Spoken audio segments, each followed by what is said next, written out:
Well, look, thanks very much to everyone who has joined today. There are some people who were unable to attend the webinar, so it will be recorded.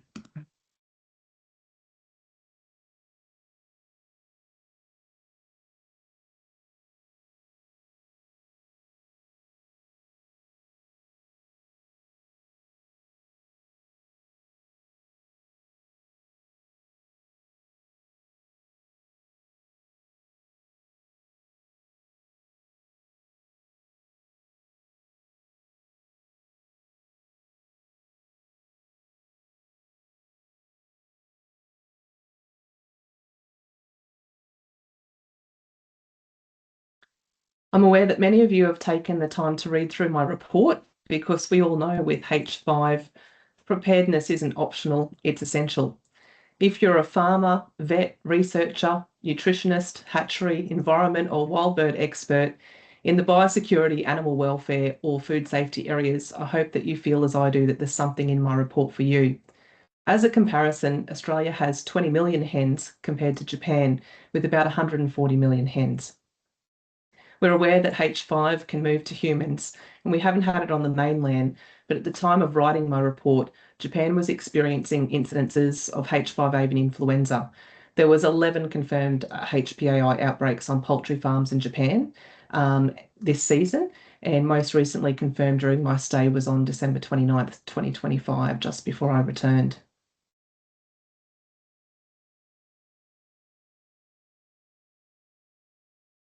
If you'd like to read my report, you can find a copy on the Churchill Trust website. Of course, I won't be able to distill all the information in the 20,000 word report in this quick webinar, but there's really something for everyone, so please go and have a look and check it out. I plan to discuss some of the themes and findings of my recommendations and why you or your staff should think about applying for a Churchill Fellowship, and to show you some photos. Although my recommendations, 10 of them, are over this slide and the next two, I really wanted to talk about some of the key themes rather than just read them through one by one.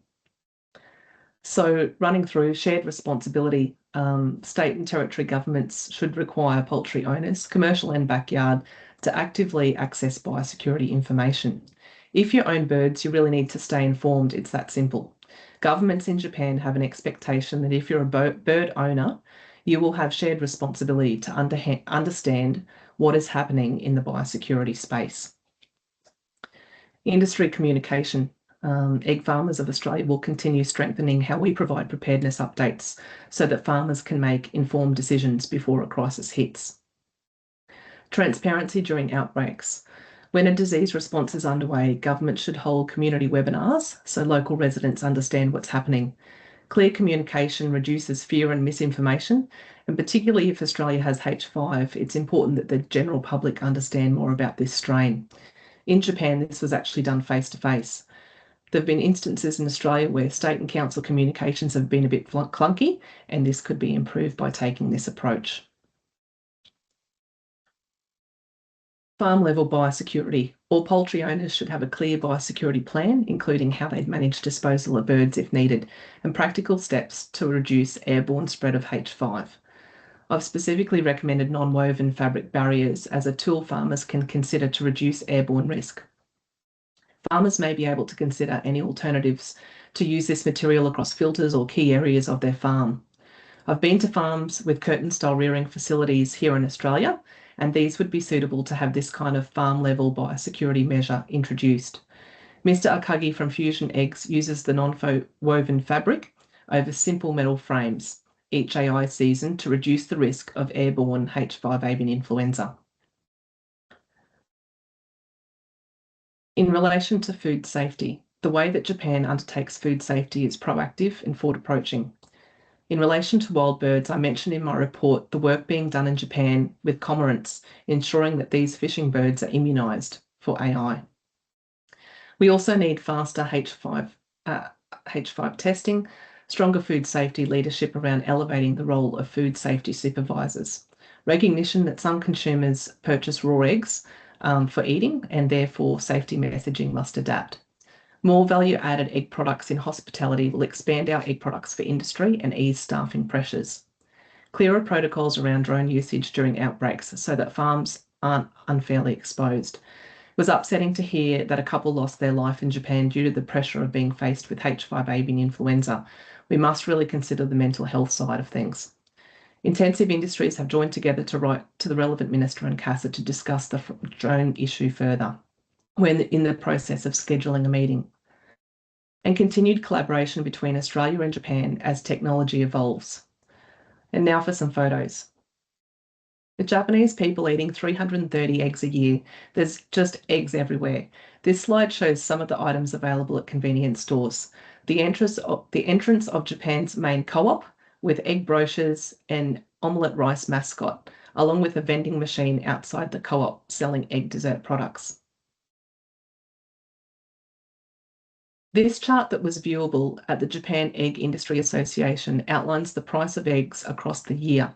It was interesting that this information was on display, and an Excel table of this is also viewable from the Japan Poultry Association website.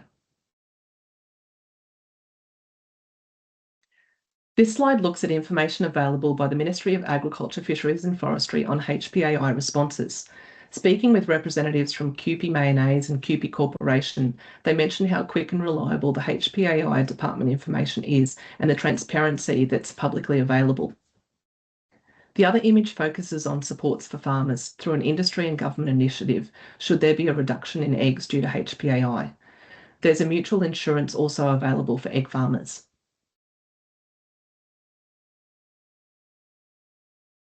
Some eggs again. This slide shows some egg products, including the famous egg roll.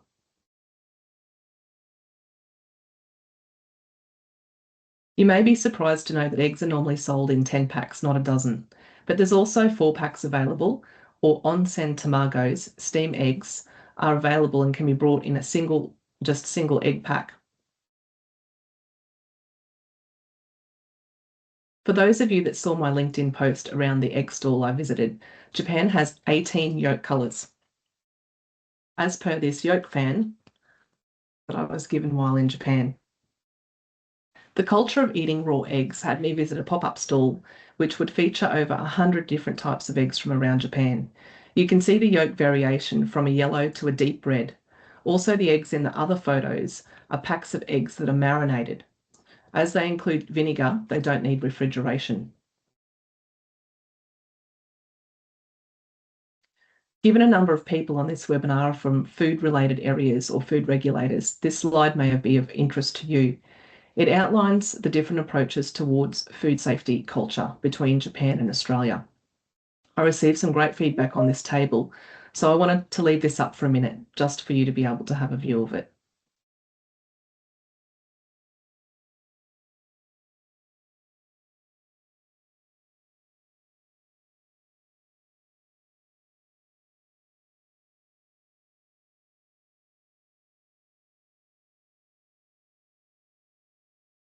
Now to some biosecurity photos and industry-related manufacturing photos. These photos are from Tamaru, a company that's been operating for 100 years. Tamaru is a vertically integrated farm. From the hatchery truck seen here, they also have very similar washdown facilities to the ones in Australia. But out the front of head office, 2 things stood out. Firstly, the step-on anti-pathogen tile, specifically for their farm. It uses copper ion photocatalytic technology to create a semi-permanent disinfectant barrier at the entrance of their office and sheds. And secondly, a memorial to any hens who've died. This is a cultural value, spiritual belief, emotional recovery, and social responsibility. In my report, I've included this picture from Akagi-san at Fusion Eggs. This farm was built considering the direction of wind flow in the region. This is a model where cage birds were impacted by H5, believed to be due to the volume of air being pulled into the shed. Yet the facility next door, only 20 metres away and separated by a fence, was not impacted at all. 240,000 birds on the neighbouring facility were saved and were never HPAI positive. This kind of approach is important at looking at an area approach rather than a whole farm approach. Further to this, I was able to visit Akagi-san's grading floor, liquid egg processing facility, and egg manufacturing factory. You can see the brown and white eggs, the mixed packs which were for New Year's season, along with the foot mats around the facilities. Students from the local schools come to the grading floor to view through the glass windows what's happening. There's also an upper floor level viewing platform. You can see the whole grading floor without having to enter it. There's also grade egg signs showing each step of the process. The staff have brightly coloured uniforms that change daily so that anyone can easily see if someone from a different area walks into an area that they shouldn't be in, therefore ensuring biosecurity breaches do not happen. This slide demonstrates the staff using a lint roller on their lab coats before entering the air shower and then the liquid egg facility. It's a simple but critical step. By removing dust and other potential contaminants from their clothing, they significantly reduce the risk of introducing foreign material or bacteria into the production area. Biosecurity isn't always about the big systems. It's the disciplined action with small details like this every single time. This slide shows the liquid egg containers for quick freezing. Although liquid eggs are also available in pellets, just like in Australia, it's also available in cans that ensure quick freeze and barrels that are easily moved. This photo is of Akagi-san's wire frames that are used with non-woven fabric. As explained before, they're simple frames covered with the wrapping of the fabric, the non-woven fabric, and this helps to reduce the risk of airborne H5 avian influenza.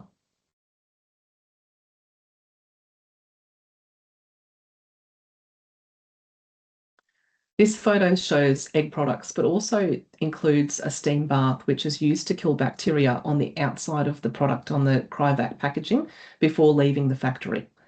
I hadn't seen that before.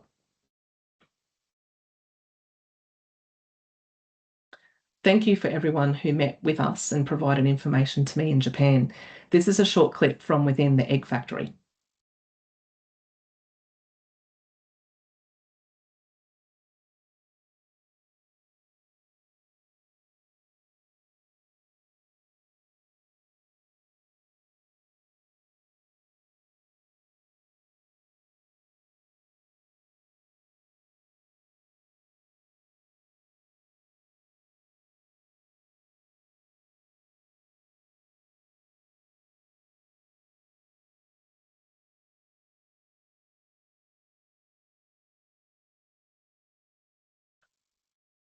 I'd like to thank the Churchill Trust for their belief in me and the Queensland Association for their support. If you'd like to apply for a Churchill Fellowship in 2026, please see the steps in this slide. Without the Churchill Trust selecting me, it wouldn't have been possible to bring the information back to Australia.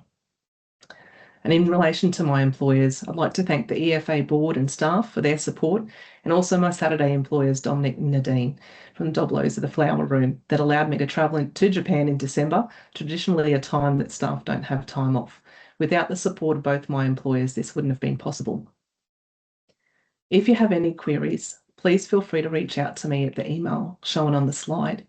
If you're not an Egg Farmers of Australia member and would like to become one to know more about biosecurity, food safety, or animal welfare, please email us. We'd be happy to welcome you on board. Thanks everyone for attending today. We still do have a few minutes left, so I might just, if anyone's got a query, happy for you to put your hand up, and certainly Holly can turn on the mic. For those that have to leave, thanks very much for attending today.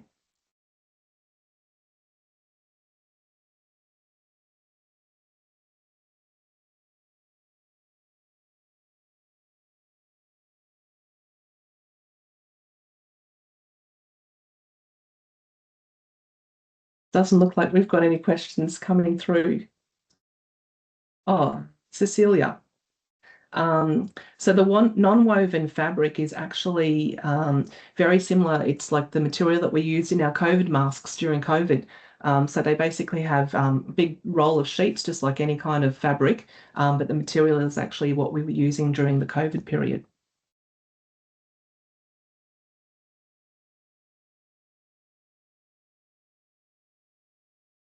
I think that's all. Well, look, Thanks, everyone. You're very welcome to reach out if you've got any other queries, after you've read my report, and just really thankful for you attending today. Thanks, everyone.